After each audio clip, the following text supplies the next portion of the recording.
हमारे पास क्या दिया हुआ है कि हमारे पास ये क्वेश्चन है और यहाँ पे हमें बोला गया है कि ये जो टोटल गुणनफल होगा इन संख्याओं को जब हम गुणा करेंगे तो हमारे पास जो फाइनल आंसर आएगा वहां पे इकाई का अंक क्या होगा। ठीक है, एक तो क्या है, आप ये कर सकते हो कि तीनों संख्याओं को गुणा कर दी, लेकिन वो क्या होगा, बहुत ही टाइम कंज्यूमिंग हो जाएगा। ठीक है, तो हम क्या करेंगे, इसको बहुत ही शॉर्ट तरीके से करने के लिए हम क्या करेंगे, हम सिर्फ और सिर्फ इकाई के अंक ही लेंगे। ठीक है, जैसे कि मैंने यहाँ पे बताया आपको, इकाई का अंक 1 है, यहाँ पे 2 है और यहाँ पे 3 है। सिर्फ और सिर्फ इकाई के अंक लेंगे और उनको आपस में गुणा कर देंगे। क्या करेंगे, उनको आपस में गुणा कर देंगे। तो आपने जब इनको गुणा कर दिया तो 1 गुणा 2 2, 2 गुणा 3 6। तो हमारे पास यहाँ पे आंसर आ चुका है। देखिए फाइनल आंसर क्या है, 6। क्या इसमें 2 3 डिजिट है? नहीं है, सिर्फ एक ही डिजिट है, यानी कि यही आपका इकाई का अंक रहेगा। तो हमारे पास आंसर आ चुका है यहाँ पे कितना, 6। तो 6 क्या होगा, इस संख्या का, ये जो हमें यहाँ पे गुणनफल दिया गया था, इस गुणनफल का इकाई का अंक होगा। ठीक है, देखिए एक और क्वेश्चन करके देखते हैं। जैसे क्वेश्चन है हमारे पास 723 गुणा 624 गुणा 728। ठीक है, क्वेश्चन हमारे पास है 723 गुणा 624 गुणा 728। अगर हमें इसमें इकाई का अंक निकालना होगा तो क्या करना पड़ेगा, सबसे पहले ये जो सभी इक्वेशंस है हमारी, ठीक है, हाँ, तो जितने भी हमारे पास नंबर है इनके हम इकाई के अंक ले लेंगे। यहाँ से इकाई का अंक 3 आ गया, यहाँ से 4 और यहाँ से 8। अब क्या कर देंगे, इनको गुणा कर देंगे। ठीक है जी, क्या कर देंगे, गुणा कर देंगे। तो नेक्स्ट हमने इनको गुणा कर दिया, 3 गुणा 4 कितने होते हैं, 12। हम इकाई के अंक की बात कर रहे हैं तो इसलिए वहां पे भी हम सिर्फ और सिर्फ इकाई का ही अंक लेंगे। ठीक है, आगे जब भी आप कैलकुलेशन करोगे इस तरह के क्वेश्चन में, तो अगर इकाई का अंक बोला है तो कैलकुलेशन में अगर आपको कोई एक बड़ा नंबर आ रहा है, जैसे यहाँ पे 3 गुणा 4 कितने होते हैं, 12 होते हैं। ठीक है, तो आपको पूरा की पूरा 12 लेके आगे गुणा करने की जरूरत नहीं है। सिर्फ और सिर्फ हम क्या करेंगे, इकाई का अंक उठाएंगे और उसके साथ गुणा करेंगे। तो इकाई का अंक यहाँ से आ गया 2, 2 गुणा 8 कितने हो गए, 16। ठीक है जी, 2 गुणा 8 कितने हो गए, 16। यहाँ पे इकाई का अंक क्या है, 6, यानी कि हमारा आंसर क्या आएगा, 6 आ जाएगा। ठीक है, तो यहाँ पे हमारा इकाई का अंक 6 आ गया। क्लियर है?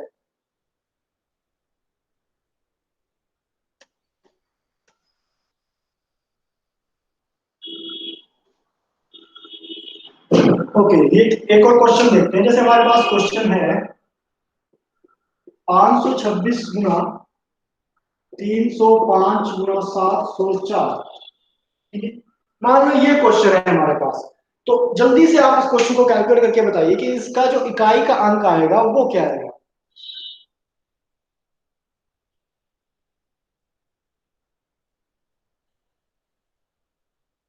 हाँ जी, तो इसका इकाई का अंक क्या आएगा, जल्दी से कमेंट करके बताइए। मलकी जी बिल्कुल सही आंसर है, क्या आएगा, 0।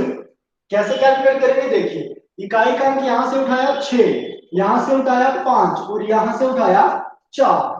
जब आप तीनों को गुणा करोगे तो यहां से आया 5 6 30 और यहाँ पे 30 गुणा 4, जो भी आएगा लास्ट में 0 है तो गुणा करके 0 ही आएगा। तो इकाई का अंक कितना आ गया, 0। देखिए ये जो क्वेश्चन है इनको आप बिल्कुल 1 सेकंड के अंदर अंदर भी कर सकते हो।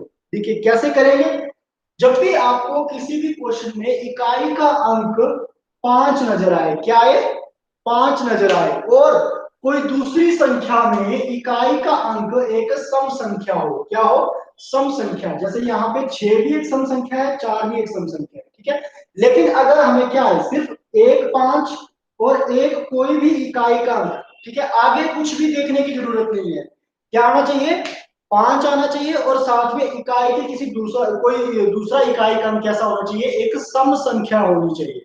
अगर ऐसा होता है तो आप डायरेक्ट इसका आंसर 0 लिख सकते हो। क्या कर सकते हो, डायरेक्ट इसका आंसर 0 लिख सकते हो। लेकिन कब, कंडीशन क्या है कि किसी एक संख्या का इकाई का अंक 5 होना चाहिए और किसी दूसरी संख्या का इकाई का अंक कोई सम संख्या होनी चाहिए। क्लियर है? अगर ऐसा होता है तो आपका इकाई का अंक क्या आएगा, 0 आएगा।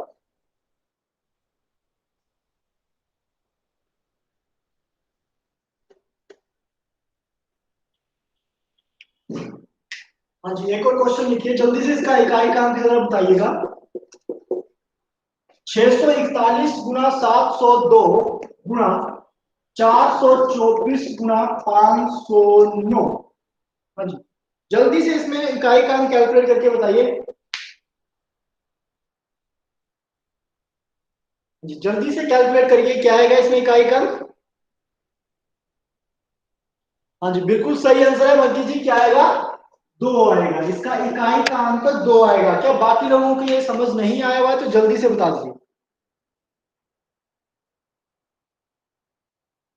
हाँ जी ममता जी, आपने एक भी आंसर नहीं दिया अभी तक, तो जल्दी से बताइए क्या आपको ये समझ आया, टॉपिक जो है वो क्लियर है या नहीं है।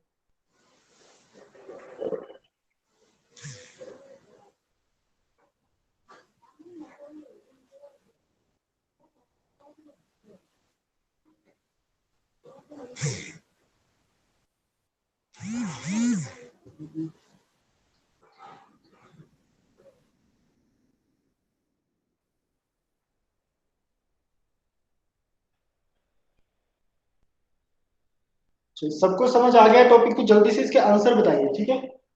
देखिए एक और नेक्स्ट क्वेश्चन लिख रहा हूं मैं। 504 गुणा 205 गुणा 625, क्या आ गया 504 गुणा 205 गुणा 625। जल्दी से बताइए इसमें इकाई का अंक क्या आएगा।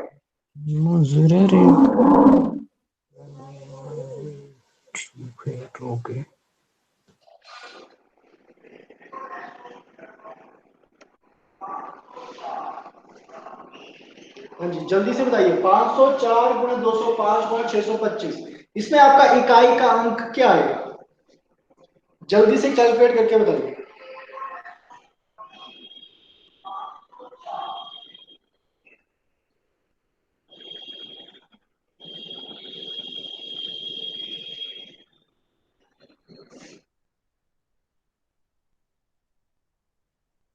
हाँ जी और भी आंसर दीजिए जल्दी से।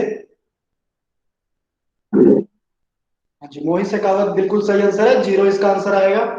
हाँ जी कैसे, देखिए मैंने क्या बताया था, अगर आपके पास कोई एक संख्या में इकाई का अंक 5 हो, क्या हो, इकाई का अंक 5 हो, और किसी दूसरी संख्या में इकाई का अंक क्या हो, एक सम संख्या हो, तो आपको वहां पे कैलकुलेट करने की भी जरूरत नहीं है, आप आराम से उसका आंसर क्या लिख सकते हो, 0। क्या लिख सकते हो, 0, बिना कैलकुलेशन किए आप इसका आंसर 0 लिख सकते हो। अगर आपने कैलकुलेट करना है तो कैलकुलेट कर सकते हो, तब भी आपका आंसर 0 ही आएगा।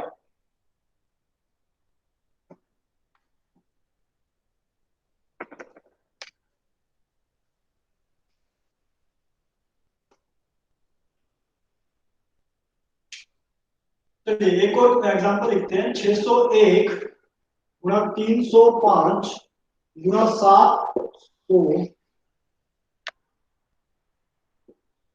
723, ठीक है। क्या है क्वेश्चन है हमारे पास, 601 गुणा 305 गुणा 723। हाँ जी जल्दी से कैलकुलेट करके बताइए इसमें इकाई का अंक क्या आएगा।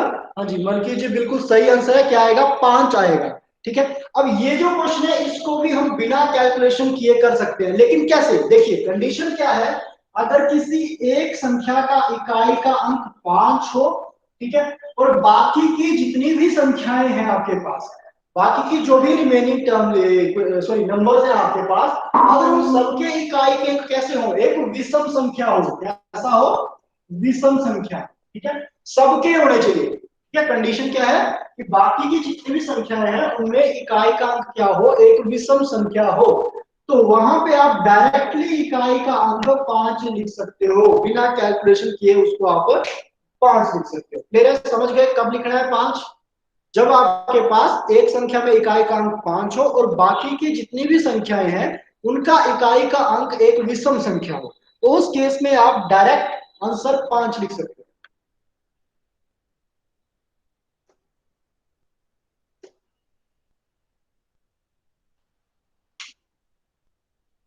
हाँ जी एक और क्वेश्चन लिखिए।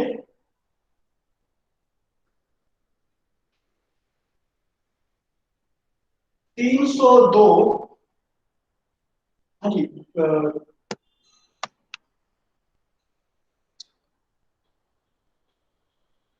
302,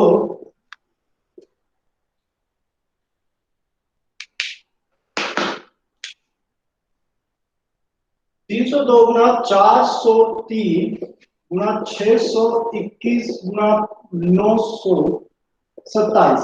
हाँ जी, जल्दी से बताइए इस क्वेश्चन में इकाई का अंक क्या आएगा। जी मलकी जी बिल्कुल सही आंसर है, क्या आएगा? 2। हाँ जी, बाकी लोग भी आंसर कीजिए जल्दी से। 2। हाँ जी मोहित जी बिल्कुल सही आंसर है, 2 आपका आंसर आएगा।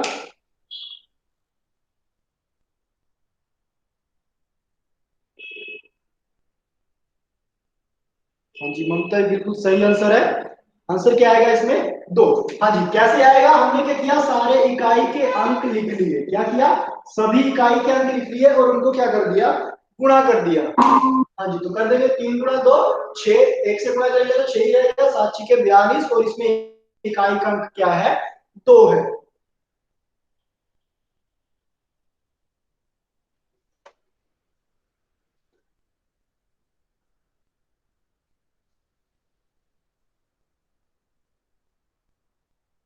ओके, तो ये तो थे आपके पास ऐसे नंबर्स जहां पे आपको सिर्फ और सिर्फ क्वेश्चन जो था उसमें आपको 3 या 4 टर्म्स दी गई थी और वो सभी की सभी कैसी थी?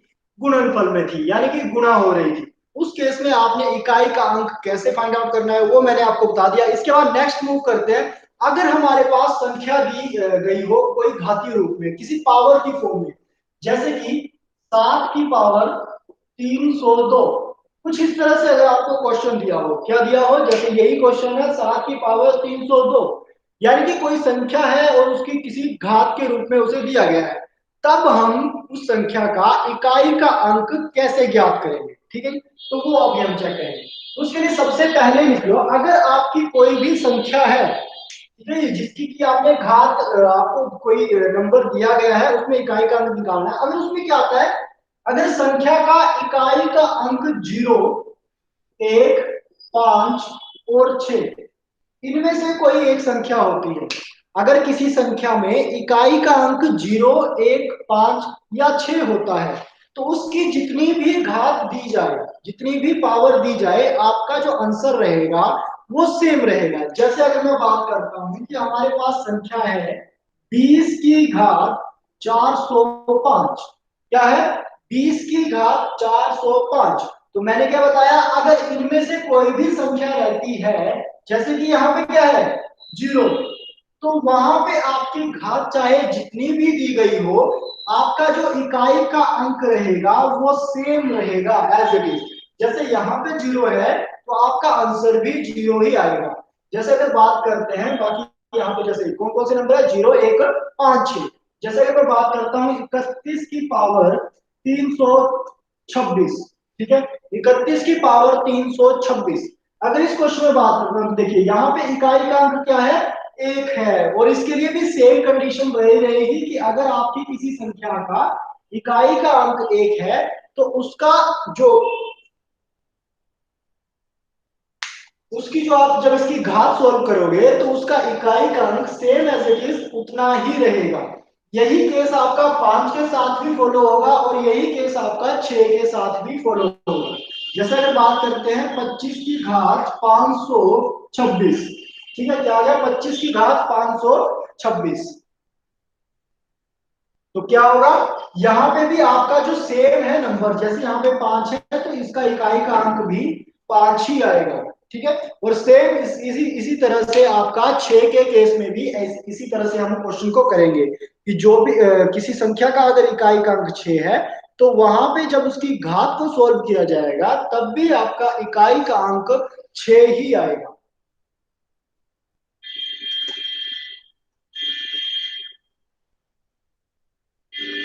चलिए, अब इनको छोड़ के जो बाकी नंबर्स रहेंगे उनमें से हम चलिए कुछ नंबर उठाते हैं। जैसे अगर आपके पास नंबर आ जाए 2, 4 और 8, क्या क्या संख्या आ जाए? अगर आपके पास किसी संख्या का इकाई का अंक 2, 4 और 8 आए, तब क्या करना है? जैसे एग्जांपल के तौर पर देखते हैं, अगर हमारे पास संख्या हो 322, क्या है? संख्या है 322 और इसकी घात है 429, ठीक है जी, क्या घात है? 429, ठीक है। तो इस तरह की संख्याओं को कैसे सोल्व करेंगे, ठीक है। तो सेम आपने जो मैं अभी 2 के लिए रूल लगाने जा रहा हूं वही 4 के लिए भी लगेगा और वही 8 के लिए भी लगेगा। तो इसमें जो पहला स्टेप आपका रहेगा, पहला स्टेप यही रहेगा कि आपने लिख देना है यहाँ पे 6। क्या लिखना है, पहला स्टेप है कि 6 लिख दिया, उसके बाद मल्टीप्लाई, और यहाँ पे जो इकाई का अंक है कितना है 2, वो लिख दिया। अब इसके बाद जो भी यहाँ पे घात है, जैसे यहाँ पे घात थी 429, उसको आपने 4 से भाग कर देना है। कितने से भाग करना है, 4 से भाग कर देना है, ठीक है। और भाग करने के बाद जो आपका यहाँ पे शेषफल आएगा, क्या आएगा, शेषफल। भाग करने के बाद जो शेषफल आएगा उतनी आपने यहाँ पे पावर लगा देनी है। क्या करना है, उतनी ही आपने इस संख्या की पावर लगा देनी है, घात लगा देनी है, ठीक है। तो जैसे क्या किया मैंने, सबसे पहले 6 लिख लिया, ये तो स्टैंडर्ड है, जब भी 2 4 8 आएगा तो 6 तो आपने लिखना ही लिखना है वहां पे, ठीक है। उसके बाद गुना, नेक्स्ट क्या बताया कि जो भी इकाई का अंक होगा, जैसे यहाँ पे 2 है तो गुना 2 कर दिया, ठीक है। फिर इस 2 की जो घात आएगी वो कहां से आएगी, जो आपके पास पहली जो घात दी गई है उसको 4 से भाग करके जो शेषफल आएगा वो आपने यहाँ पे उतनी घात लगा देनी है, ठीक है। तो 2 की घात 1 कितना होता है, 2 ही होता है, तो 6 गुना 2 12, यानी कि इकाई का अंक कितना आ गया यहाँ पे 2 आ गया। तो हमारा आंसर यहाँ पे कितना आया, इकाई का अंक हमारे पास आ गया 2, ठीक है। तो सेम इसी तरह से हम क्वेश्चन 4 के लिए भी करेंगे और 8 के लिए भी करेंगे। तो देखिए, अगर हम बात करते हैं कि किसी संख्या जैसे कि 724, 724 को हमें सोल्व करना है, इसकी घात है 526, ठीक है जी। इतनी घात है 526 और इसे हमें सोल्व करना है, तो क्या करेंगे, पहला स्टेप तो वही करेंगे कि 6 लिख दिया, उसके बाद इकाई का अंक कितना है 4, तो 4 लिख दिया, उसके बाद ये जो घात है आपके पास, जैसे यहाँ पे है 526, इसको 4 से भाग कर देंगे, ठीक है। तो 4 से भाग कर दिया, हमारे पास यहाँ पे आ गया कितना, 4 से 12 और 6, तो रिमाइंडर बच गया कितना, 2। शेषफल हमारे पास आ गया 2, तो इस 4 की घात भी कितनी आ जाएगी, 2 आ जाएगी, ठीक है। दो 4 की घात 2 कितना होता है, 4 तो के 16, यानी कि 6 गुना 16, ठीक है। लेकिन हमें मल्टीप्लाई सिर्फ और सिर्फ इकाई के अंक की करनी है, 6 के 36, यानी कि लास्ट में क्या आ गया 6, तो इकाई का अंक कितना आ गया यहाँ पे 6। हाँ जी ममता जी बिल्कुल सही आंसर है, क्या आ गया, इकाई का अंक 6 आ गया। तो सेम इसी तरह से हम क्वेश्चन करेंगे जब हमारे पास इकाई का अंक 8 हो। जैसे मान लो अगर यहाँ पे होता 728, तो वही करना था सेम, हमने 6 गुना 8 और उसके बाद जो पावर है उसको 4 से भाग करके जो भी रिमाइंडर आएगा कितना आया 2, तो 8 की पावर 2 हो जाता वहां पे, और 8 8 64, ठीक है, और 6 और 4 24, तो वहां पे आपका इकाई का अंक 4 आ जाना था, ठीक है जी, समझ गए। अब ये तो बात थी जब आपके पास संख्याएं हो 2 4 और 8, ठीक है। अब इनके अलावा हमारे पास और 3 संख्याएं बच जाती हैं, देखिए 4 ये संख्याएं होगी, 3 ये होगी, और एक 3 और संख्याएं हमारे पास बच जाती हैं, जैसे कि 1 सॉरी 3 7 और 9। तो हमारे पास संख्याएं बच गई 3 7 और 9। अगर किसी संख्या के इकाई के स्थान पर 3 7 और 9 आए, तो ये जो संख्याएं हैं इनका भी आपको जो इकाई का अंक है उसको कुछ इस तरह से कैलकुलेट करना है। जैसे मैं एग्जांपल की बात करता हूं, तो एग्जांपल यहाँ पे आ गया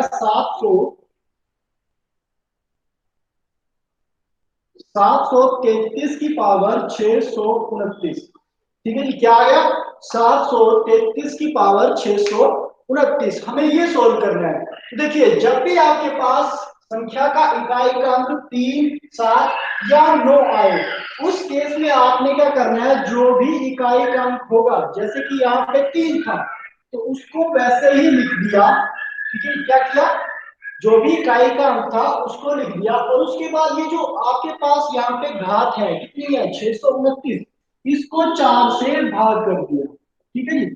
जब इसको 4 से भाग करोगे तो इसका एक हमारे पास क्या आएगा, शेषफल आएगा, ठीक है जी। और इस केस में कितना आ गया, वो 1, कितना आ गया, इस केस में हमारे पास इसका शेषफल 1 आ गया।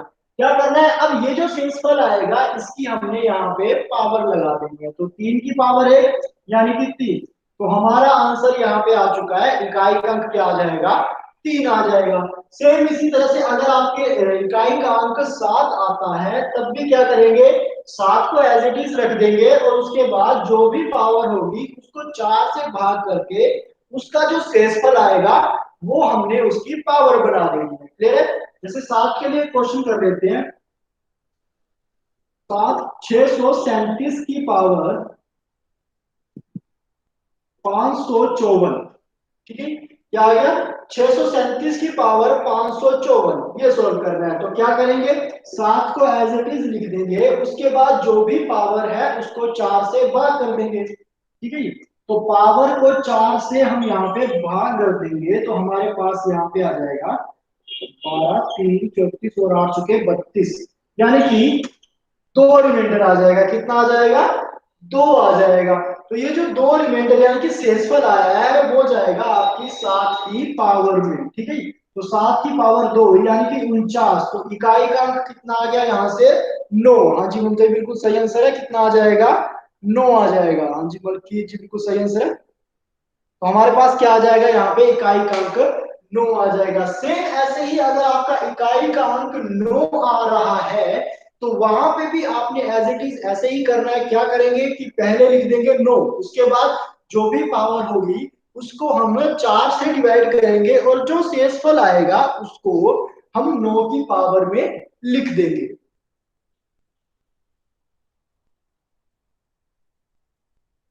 हाँ जी, तो यहां तक अगर किसी को कुछ भी डाउट है तो जल्दी से पूछ लीजिए।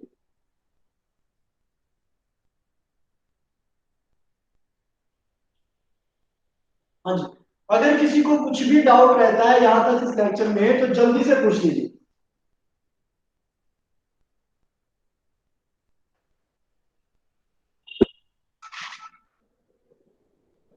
ओके जी, और किसी को कोई डाउट हो?